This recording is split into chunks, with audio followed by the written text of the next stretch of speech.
يومكم سعيد حبايبي، يا رب تكونوا بخير وكويسين فأتم الصحة والعافية. اليوم حبيت نشارك معاكم ببوريك البطاطا المقرمش وسلطة الكول سلو. أنا كنت منزلتها من قبل، حنسيب لكم الرابط في صندوق الوصف لو حابين تجربوه. بجد طعمه حلو ومقرمش وشبه يومي ندير فيه. طبعا عندنا البطاطا، سلقت البطاطا وحطيت عليها 3 فصوص توم وشوية ملح وفلفل أكحل وكزبر مطحون وكزبر أخضر أو كزبرة خضراء وكزبرة ناعمة. وبعدين ضفت شوية ملح مش واجد. بس هذه البهارات اللي حطيتها، ما نحبش نحط فيها بهارات واجدة عشان ما يغيرش طعم البطاطا. وبعدين لفيتها كيف ما انتم شايفين. اهم حاجة من الاجناب يقعد مسكر عشان وقت القلي ما البطاطا ما تطلعش يعني، او البطاطس.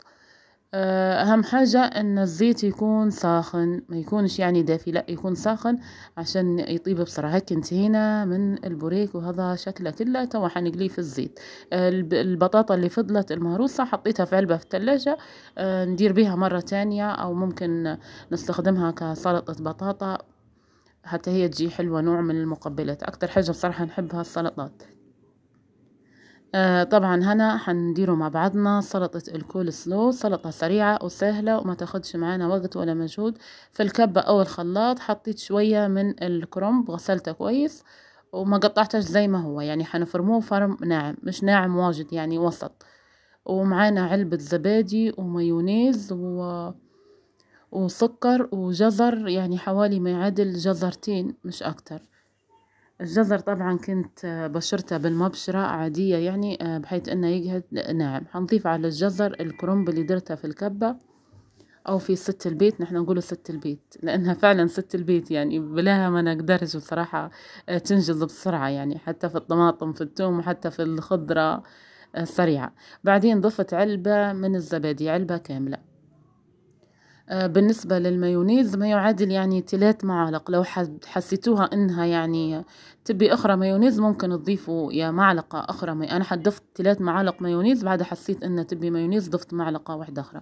بالنسبة للسكر معلقة كبيرة او كشيك كبير من السكر، لان هي سلطة الكول سلو اصلا طعمها تحسه مسكر شوية مش مالح. بجد طريقتها سهلة وأحلى من المطاعم بمليون مرة. حاجة كل ما كانت الحاجة في البيت نحس أنظف وأحلى وتديريها بنفسك يعني، مش كيف المطعم.